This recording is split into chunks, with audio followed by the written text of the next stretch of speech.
Welcome to the Travel Podcast by ExcursionPass. Let's just close your eyes for a second. Okay, I'm with you.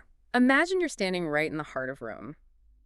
It is like mid-July. The midday sun is just relentlessly beating down on the cobblestones. Oh, I can feel the humidity already. Right.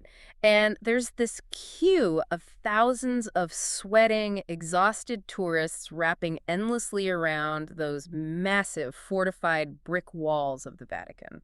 Truly the absolute worst way to spend a vacation day. It really is. You can practically feel the collective frustration. But now, imagine simply walking right past all of them, bypassing a 2-hour wait and just stepping straight through the front doors like an absolute VIP. I mean, that is the ultimate traveler's fantasy right there. You're essentially buying back your own time, skipping the chaos, and stepping straight into the Renaissance. Exactly. Which is exactly our mission on today's deep dive. We are unpacking the reality behind the Vatican Museums and Sistine Chapel Fast Entry Guided Tour. Specifically, the one operated by a company called Ancient and Recent. Right. And, you're probably sitting there listening to this thinking, sure, skip the line sounds great, but is this just a highly orchestrated tourist trap? Oh, absolutely. Yeah. Am I just going to be herded through these corridors like sheep while someone drones on in a language I barely understand? Which are incredibly valid fears. We get it. We've been there. We really have. And when you look at the source material we're working with today, the itineraries, the fine print, the traveler reviews, you see a very stark contrast. Yeah, it's kind of a Jekyll and Hyde situation. On one hand, the art you're going to see inside is undeniably breathtaking. It's the absolute pinnacle of human cultural heritage. But on the other hand, the physical and administrative logistics of actually getting inside the Vatican can be a complete minefield. If you don't understand the system, yeah. So our goal today is to share every single detail so you feel like you've already lived the experience before you even book. We want to figure out if the juice is actually worth the squeeze. To do that, we have to look at what you're paying a premium to see. Exactly. What is the actual product here? The sources outline this progression through the papal collections that hit some serious heavy hitters. Oh, yeah. Starting with the Raphael rooms. Which, by the way, calling them rooms almost does them a disservice. It really does. I mean, you are walking through the private, lavishly decorated apartments of Pope Julius II. And this is where having a guide is so crucial. Without someone explaining the context, you might just look at it and go, pretty frescoes. Right. But a good guide explains the intense, bitter rivalry happening right inside that building. Like, Raphael was painting these incredibly elegant masterpieces in these rooms at the exact same time Michelangelo was covered in plaster. Just completely miserable. Miserably painting the Sistine Chapel ceiling. Literally just down the hall. It changes everything when you know that. It turns a static painting into this dramatic story of ego and genius. It's like 16th century reality TV. It really is. And that narrative continues as the tour moves into the gallery of maps. I was reading the background on this room, and it honestly sounds like a 16th century Google Maps sensory overload. That is the perfect way to describe it. It's this massive golden hallway lined entirely with these incredibly detailed topographical maps of Italy. But it wasn't just decorative, right? No, not at all. Uh-huh. Pope Gregory XIII commissioned it so he could physically walk the length of the Italian peninsula without ever leaving his palace. Wow. It was an imposition of power, a way to survey his domain. When you walk through it today, the sheer scale of the cartography combined with that golden vaulted ceiling above you, it's overwhelming. And all of that is really just the opening act for the grand finale. The Sistine Chapel. Yeah, just the hushed awe of finally stepping in there, craning your neck to look up at Michelangelo's creation of Adam, and then taking in the massive, terrifying scale of the Last Judgment fresco. But there is a catch here that a lot of people don't realize until they arrive. Oh, the silence rule. Exactly. The Sistine Chapel is famously a space of strict silence. The Vatican guards actively enforce it. They will shush you. Aggressively shush you. Yes, which is why the structure of this guided tour is so specific.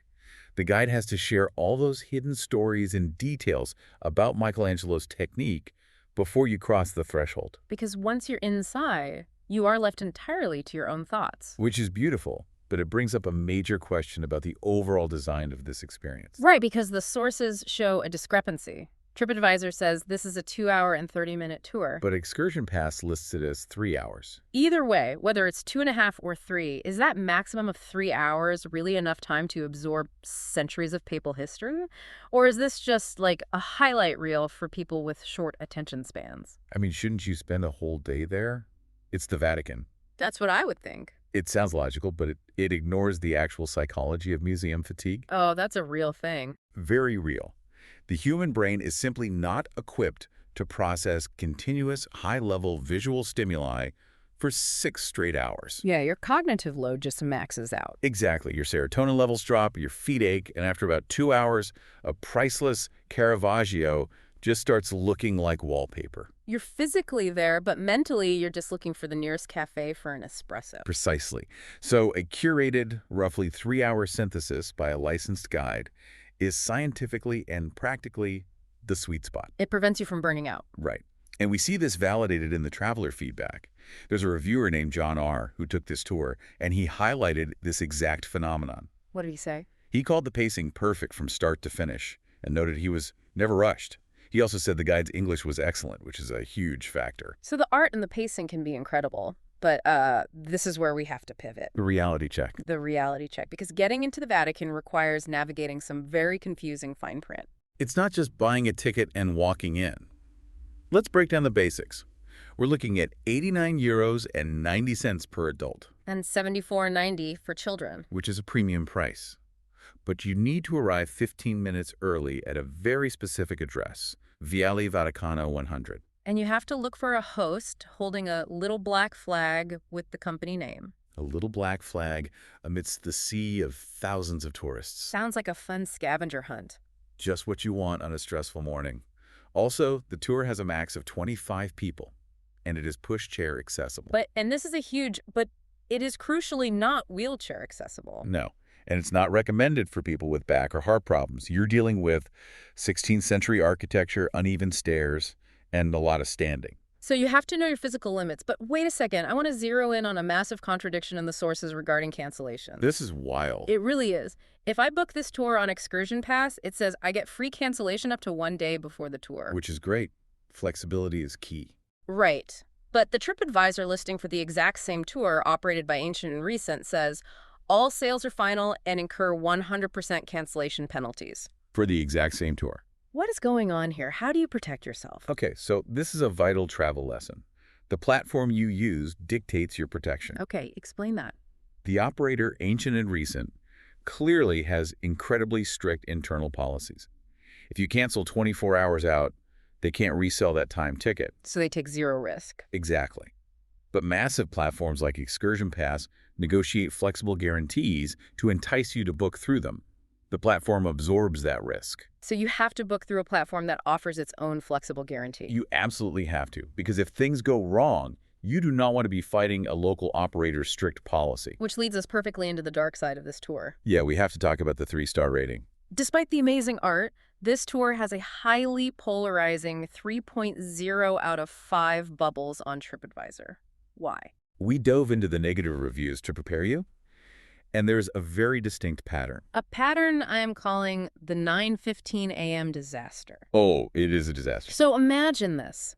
We have specific horror stories from reviewers like Luke 177 and just 8866. Put yourself in their shoes. Yeah. You show up on time at the office at 9:15 a.m., just like you were told. But instead of heading to the door, the staff at the office wastes 15 minutes making you connect to their Wi-Fi. Which is probably terrible Wi-Fi anyway. Of course it is. And they make you download some AI app onto your phone. While the clock is literally ticking on your timed entry. Right, because the office is not the entrance. You still have to make a 7-minute walk to the actual Vatican gates. So by the time you finish wrestling with the app and jog to the entrance, you arrive 6 minutes late. And the Vatican's entry windows are notoriously strict post-pandemic. Zero tolerance.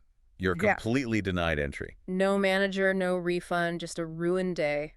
Because you were forced to download an app. It is infuriating. The operator is prioritizing their administrative onboarding over the actual reality of the Vatican's strict entry gates. But that's not even the only nightmare scenario. What about the unexpected closures? Oh, this is a major red flag. There's a reviewer named Miriam. Her tour was canceled just 48 hours before she was supposed to go. 2 days. That ruins the whole itinerary. Exactly. And the operator claimed the Vatican had unexpected closures on May 1st and May 3rd. Wait, May 1st? Yes. May 1st is International Workers' Day. It is a massive, well-known public holiday in Europe.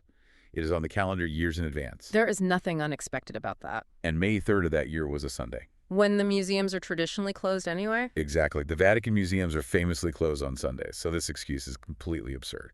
Is this just a scam, or are these tour operators just buckling under the pressure of the Vatican's hyper-strict timed entry system? Honestly, it's a mix. You have an unforgiving venue in the Vatican paired with a disorganized third-party operator trying to maximize their ticket volume. They're selling tours they don't actually have tickets for yet. That's exactly what it looks like. Yeah. And we see this disorganization pop up in other ways, too. Look at reviewer Daniela. Oh, right. She paid €125 for 2 people, expecting an English-speaking guide. Because that's what she booked. Yeah. But when she arrived, she was placed in an Italian group. And the operator basically just shrugged it off. Yeah, communication from this operator is a consistent weak point. When everything works perfectly, it's great. But when there's a hiccup, you are entirely on your own. Which brings us to the final verdict. What is our advice for the listener today? If you take this tour, you will absolutely see incredible things. The art is unparalleled.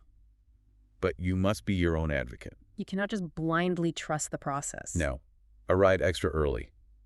Like 30 minutes early, not 15. Verify your language selection immediately. And whatever you do, if they try to make you waste time downloading apps on their Wi-Fi while the clock is ticking, Do not do it. just run straight to the entrance. Your physical presence at that gate is the only thing the Vatican guards care about. It really makes you think, though. About what? Just the state of modern travel. Like, we rely on this skip-the-line technology and strict timed entries to make our trips more efficient. Right. But at what point do these incredibly rigid logistical systems start to strip away the actual humanity and joy of experiencing world-class art? That is a lingering question. You're so stressed about missing a 15-minute window or downloading an AI app that by the time you see the Sistine Chapel, your cortisol levels are through the roof. You're just staring at Michelangelo's masterpiece, completely out of breath, angry at a tour guide. It's this uniquely modern dilemma. How do we protect the wonder of travel from the machinery of tourism? Something to ponder on your next flight. Well, thank you for joining us on this deep dive on the travel podcast by ExcursionPass. We hope unpacking all these logistics gives you the edge you need to navigate Rome like a pro. Absolutely. Travel smart, stay curious, and we'll catch you on the next one.